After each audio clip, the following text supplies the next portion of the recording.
Boa noite a todos, bem-vindo ao canal Servir. O tema da palestra hoje é o céu e inferno segundo o Espiritismo. O homem, de um modo geral, ele tem a intuição que a morte não é a última fase da existência. Porém, ainda temos um certo medo e um certo receio da morte, por alguns fatores. Primeiro, pelo apego às coisas materiais, tudo que conquistamos, tudo que construímos, tudo que estamos vivenciando aqui no planeta, pelo convívio com as pessoas, com os familiares, todo esse apego. Também pelas incertezas do que vai acontecer na passagem, quando eu morrer.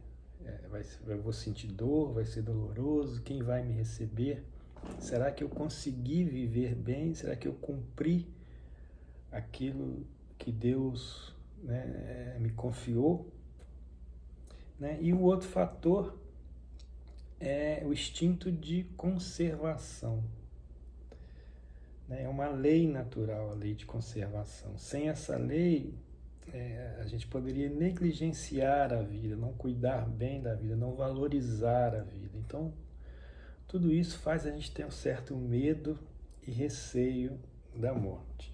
Todas as religiões admitem, de alguma forma, o princípio da felicidade e da infelicidade após a morte, que se resume na doutrina de céu e do inferno, sendo o céu uma situação de bem-estar, de felicidade, e inferno uma situação de aflição, de tormento.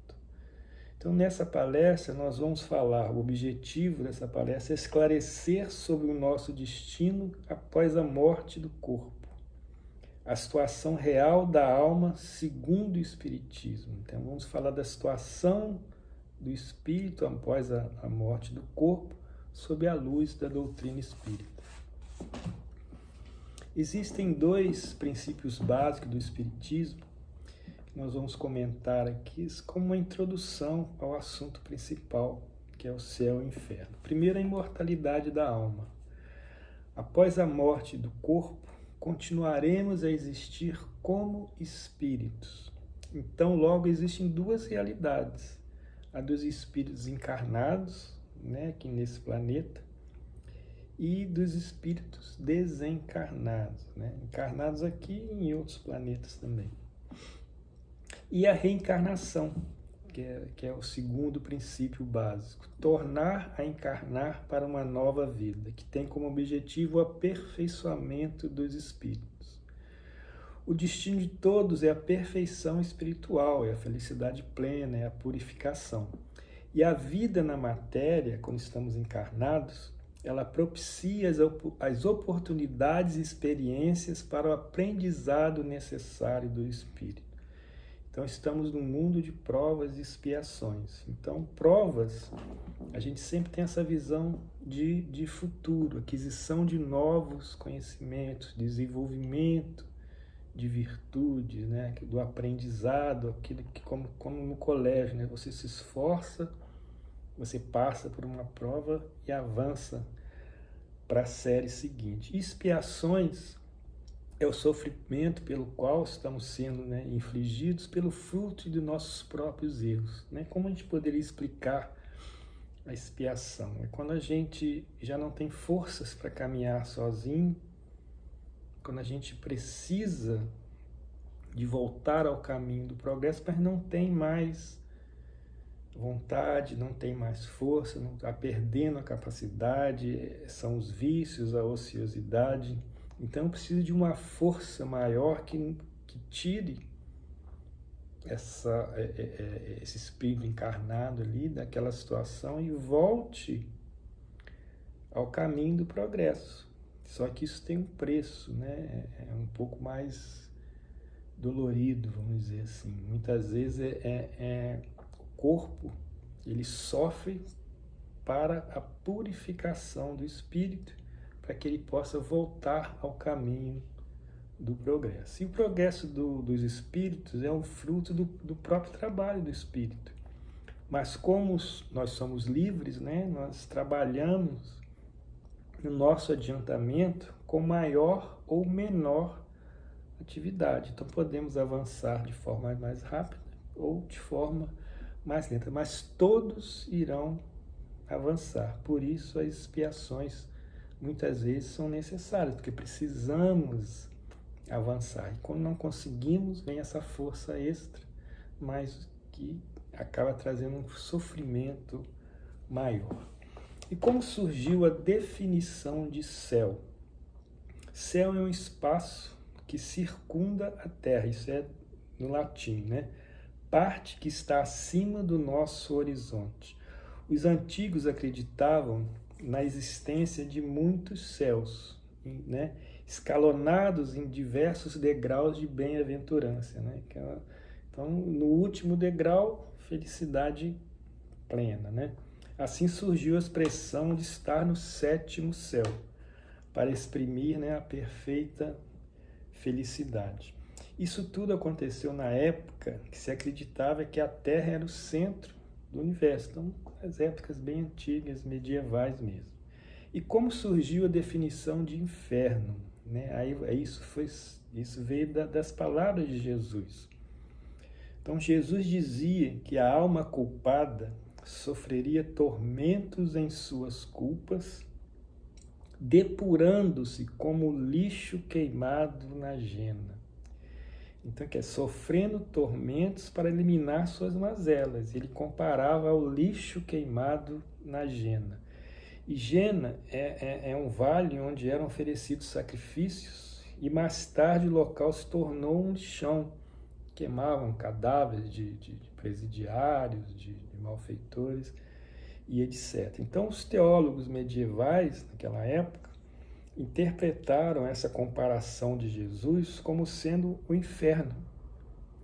Só que aí o inferno aonde? Né? Localizado no interior da terra, onde as almas condenadas ardem em chamas eternas e imperdoável sofrimento. Então essa era a definição do inferno, né, naquela época. E até hoje algumas religiões ainda colocam essa situação de céu, né, a pessoa fica ao lado de Deus, e o inferno ela fica queimando ali, né, na presença lá do diabo, alguma coisa nesse tipo. E agora, gente, a definição de céu e inferno na visão espírita, né, sob a luz da doutrina espírita. Então, na visão espírita, o céu e o inferno estão dentro de cada um de nós. É uma conquista interior. Por um lado, é a sensação do dever cumprido, dever cristão, né, moral, que nos trará um sentimento de bem-estar, de felicidade. E por outro lado, o sentimento de tormento e aflição causado pelo desequilíbrio e pela dor na consciência, né? Pelo remorso. Então isso vai acontecer onde estivermos, encarnados ou desencarnados. E como os espíritos estão por toda parte, né? Não existe nenhum lugar circunscrito ou fechado, né, especialmente destinado a uma coisa ou outra. Então, o inferno, o céu e o inferno, eles estão dentro de nós, é a nossa sensação, é aquilo que a gente conquista, né? E aí vem uma reflexão sobre esse conceito antigo de céu e inferno, né? Ou a gente ficar ao lado de Deus, ou a gente ficar queimando, né, lá no inferno. Como poderia qualquer ser humano bom e decente, isso é uma reflexão, né, ser feliz no céu sabendo que milhões de pessoas estão sendo torturadas por toda a eternidade, né? O céu seria um lugar destituído de empatia, né? E um lugar assim meio ocioso, quer dizer, chegou ao céu, aí não tem mais trabalho, não tem mais meta, não tem mais ajuda, né? Não tem outras coisas para fazer, e está no inferno, não tem mais conserto, né? Então fica uma coisa para a gente refletir. E aí, para a gente encerrar essa definição de céu e inferno na visão do Espiritismo, né, vamos pegar aqui a fala de Chico Xavier. Então, Chico Xavier resume o assunto da seguinte forma, com a seguinte frase: dentro da visão espírita, céu e inferno começam dentro de nós mesmos. A alegria do bem praticado é o alicerce do céu e o mal devidamente efetuado, positivado, já é o remorso, que é o princípio do inferno. Então, esse é o resumo, né, muito bem feito por Chico Xavier sobre a definição de céu e inferno na visão, né, espírita. E agora vamos falar um pouquinho sobre as penas e recompensas. Primeiro vamos falar das penas. Então, nós vimos que o sofrimento, ele é moral, né? Está na consciência. Quem já sentiu a angústia do arrependimento aqui, encarnado, por uma falta cometida, né? Tem uma pequena ideia do que é o sofrimento dos espíritos, porque ao desencarnar, o sofrimento, a consciência, a dor na consciência, ela se torna maior, porque encarnado a gente limita um pouco o espírito, os sentidos do espírito.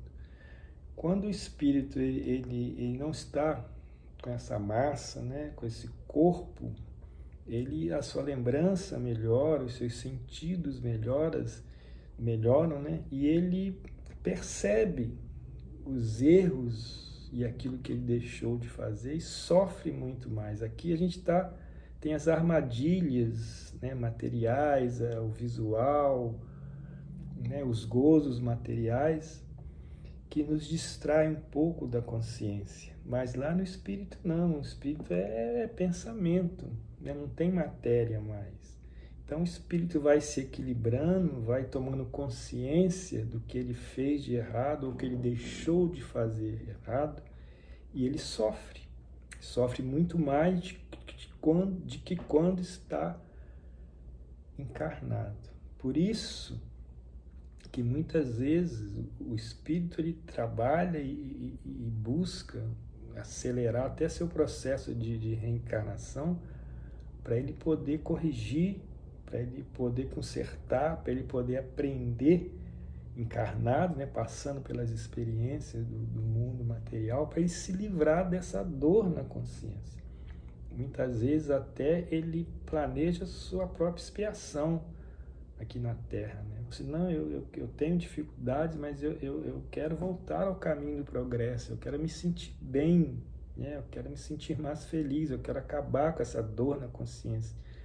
Mas aquela dor é dele, né? A energia é dele.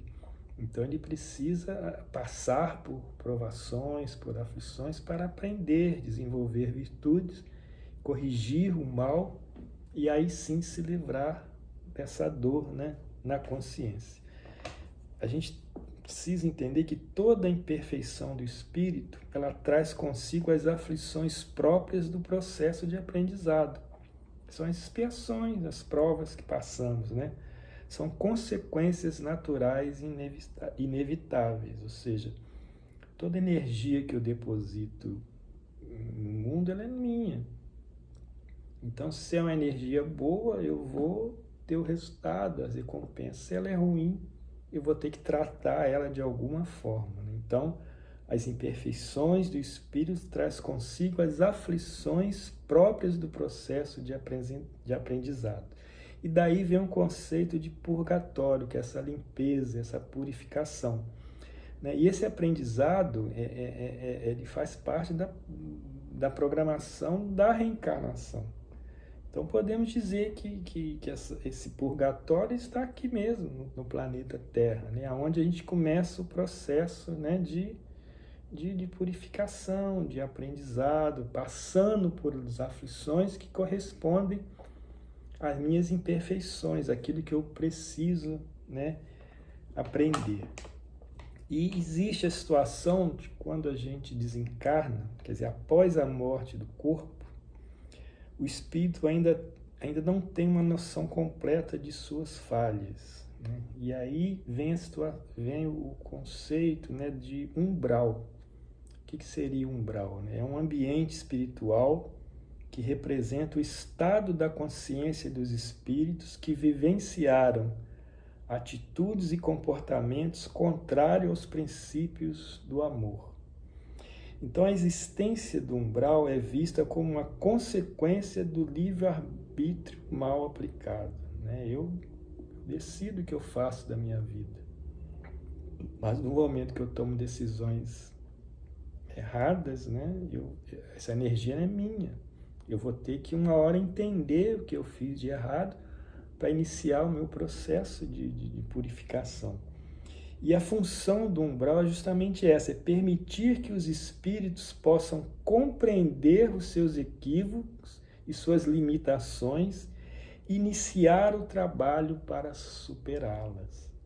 Então a gente passa por esse processo de conscientização até a gente começar a entender melhor o que a gente fez, né, o que deixou de fazer, e aí a gente começa a enxergar melhor aqueles que iremos trabalhar junto até uma futura, né, vamos dizer assim, reencarnação. E falando das penas, né, agora vamos falar das recompensas. Os gozos, né, são inerentes ao grau de perfeição dos espíritos. Por isso, cada um tira de si mesmo o princípio de sua felicidade. Aqueles que se esforçam no caminho do amor, né, da bondade, da caridade, desenvolvem dentro de si virtudes e sentimentos que os tornarão mais felizes. Então, se eu busco fazer o que é certo, se eu busco o caminho do amor, né, eu vou ter as recompensas por isso. Eu vou me esforçando, eu vou melhorando, eu vou aprendendo e eu vou buscando essa felicidade aos poucos, né? Se a gente comparar assim, são os céus, né, até o 7º céu, até a felicidade plena, até a purificação, seria mais ou menos isso. Agora é importante, gente, a gente definir metas em nossa vida, né, saber onde queremos chegar e se antecipar a isso, não ficar esperando. Então, quando eu defino uma meta para a minha vida, então, aonde eu quero chegar? Eu estou aqui, mas eu quero chegar numa situação melhor do que hoje. Então, eu já sei aonde eu quero chegar. Então, eu inicio esse caminho, né? E os obstáculos que eu vou encontrando pela frente são as minhas próprias imperfeições. Então, por um exemplo, né? Eu quero praticar a caridade. Eu quero ser uma pessoa caridosa, eu quero praticar a caridade. Então, eu inicio esse processo, mas eu esbarro nas minhas limitações. Então, às vezes, eu não consigo praticar a caridade porque me falta paciência. Então, é a virtude que me falta, ela se apresenta. Eu quero praticar a caridade, eu me esforço, eu me coloco em ação, né? Eu começo o caminho, eu esbarro na falta de paciência. Então, eu sei que eu tenho que desenvolver melhor a paciência. Então, eu me esforço, eu estudo, eu presto atenção nas outras pessoas que são mais pacientes. Como é que ela faz? Né? Como é que é possível ser mais paciente? E aí eu desenvolvo essa virtude da paciência. E aí eu continuo o meu processo em busca da caridade. E aí vão surgir outros obstáculos e outras virtudes que eu vou precisar desenvolver. E assim eu vou desenvolvendo. Eu não preciso ficar esperando que as aflições, né, me indiquem, né, o caminho. Eu posso buscar também, através de metas, de onde eu quero chegar e me desenvolvendo minhas virtudes e me tornando uma pessoa melhor, né, me antecipando aquilo que eu preciso aprender, aquilo que está dentro da minha imperfeição. Se eu busco algo melhor e eu esbarro com a minha imperfeição, eu vou trabalhar nessa imperfeição e vou avançar. Isso aí é muito importante. E quando a gente fala em caminho da felicidade, né, podemos dizer que estamos no caminho da felicidade quando sentimos prazer em servir ao próximo. Né? Então, né, uma razão, a gente está buscando uma razão para a vida é o próximo. No momento que foi até bom falar em caridade, no momento que eu busco atender a necessidade do próximo, né, aí você deixa a sua necessidade para fazer pelo outro, e você vai eliminando um pouco desse egoísmo que existe dentro de você, e você se sente feliz por isso. Então isso aí mostra que você está no caminho certo. Então todas as vezes que temos essa vontade, essa disposição, que criamos capacidades para servir ao próximo e fazemos isso e nos sentimos bem com isso, isso mostra que estamos no caminho da felicidade. Isso é muito importante, né? Precisamos, aos poucos, introduzindo esse tipo de sentimento na nossa vida, buscando isso mais vezes, né? A gente às vezes vive muito em função de nós mesmos, né? Mas nós temos que viver um pouco em função do outro para a gente entender se realmente estamos no caminho da felicidade. Se eu só sinto feliz quando me agrado, está faltando alguma coisa, né? Eu tenho que sentir feliz por servir, né? Então eu preciso desenvolver caridade, amor ao próximo, né? E etc. Para a gente começar a concluir, né, a palestra, as crenças anteriores, elas criavam demônios e dogmas para simbolizar o mal, né, aquilo que era o bem, aquilo que era o mal. Isso aí é um pouco perigoso a gente continuar com isso, porque, por um lado, a ignorância alimenta o medo, né? E, por outro lado, existem os exploradores dessa ignorância, que colocam a culpa das nossas aflições nos demônios e se apresentam como salvadores. Aquela situação, a pessoa chega e fala assim, olha, fizeram um trabalho aí para você e para me desfazer eu preciso de tanto, né? Pede às vezes até dinheiro, ou então eu preciso que você venha aqui para a minha religião para você se salvar. E a gente sabe que não é bem assim, né? A doutrina espírita ela vem esclarecer isso para a gente, né? Sobre as penas e recompensas, deixando o plano, né, obscuro das superstições e dos dogmas e trazendo a luz viva da análise racional, da justiça divina. O que é isso? Estamos onde merecemos estar. Se temos aflições, é fruto de nossas escolhas.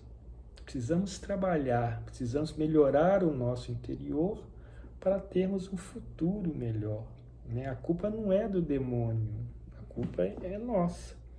Precisamos ter cuidado quando a gente não vigia, né? Não ora, não vigia, e a gente fica alimentando de pensamentos ruins e ações ruins, porque a gente atrai espíritos ruins, obsessores, e eles acabam influenciando a gente, mas nós é que chamamos, nós é que abrimos esse contato. Precisamos orar, vigiar, ter pensamentos bons voltados para o amor, para a bondade, para a caridade, para que esses espíritos obsessores não tenham influências sobre nós, sobre nossas decisões. Precisamos nos proteger. Se a gente começa a navegar, né, em coisas ruins, a gente atrai muita coisa ruim, e essas coisas trazem influências ruins para a gente. Precisamos tomar, né, um certo cuidado com isso, né? Mas estamos onde merecemos estar. Estamos em companhia daquelas pessoas que nós buscamos, né? Temos que ter esses cuidados, né? Não jogar a culpa nos outros, né? Procurar fazer a nossa parte, né? Seria, e falando, voltando a falar de céu e inferno, seria muito desestimulante, né, e até desesperador a gente pensar que tudo que estamos vivenciando, sofrendo, se dedicando e aprendendo fosse em vão e sem nenhum propósito ou aspiração para o futuro. Que é tudo que eu estou aprendendo, tudo que eu estou me esforçando, tudo que está fazendo parte do meu interior, né? O que eu vou fazer com isso depois, se depois da morte, né, não tiver uma sequência, né, da minha existência, né? Seria muito ruim, né, se todas as amizades desenvolvidas e todas as relações de amor simplesmente, né, acabassem, né? Porém, quando a gente começa a entender os princípios básicos do Espiritismo, né, a imortalidade da alma, a reencarnação, o conceito de céu e inferno, né, nós aprendemos que nós não perdemos um só fruto de nosso trabalho. Mesmo após a morte do corpo, né, tudo isso que nós juntamos ajuda, né, nos faz suportar melhor. Esse entendimento, ele nos faz suportar melhor as aflições e nos traz mais confiança, né? Pois passamos a entender que o nosso futuro dependerá da boa ou má direção que tomarmos agora no presente. Então, o futuro, ele está nas nossas mãos. E quando a gente fala no futuro, não é só o futuro dessa existência, mas o futuro da vida que segue, o futuro do espírito, que é a vida principal. Então, ao invés, né, de temer, né, a morte, ou ficar preocupado se eu vou para o céu ou para o inferno, vamos nos preocupar em avançar, em melhorar, né, em buscar o amor ao próximo, buscar a caridade, transformar nossos vícios em virtudes para a gente alcançar a felicidade. E sabendo que céu e inferno, eles estão dentro de nós. Se eu faço aqui, se eu sigo as leis de Deus, eu vou estar com a consciência tranquila. Mas se eu me deixo levar pelos vícios, pela ociosidade, aí vem os tormentos, vem as aflições mais difíceis, e eu vou me perdendo nesse caminho para a felicidade, né? E assim a gente encerra a palestra de hoje, né? Eu agradeço a todos que estão assistindo, tenham uma boa noite e que todos fiquem, né, na paz do Cristo. Muito obrigado.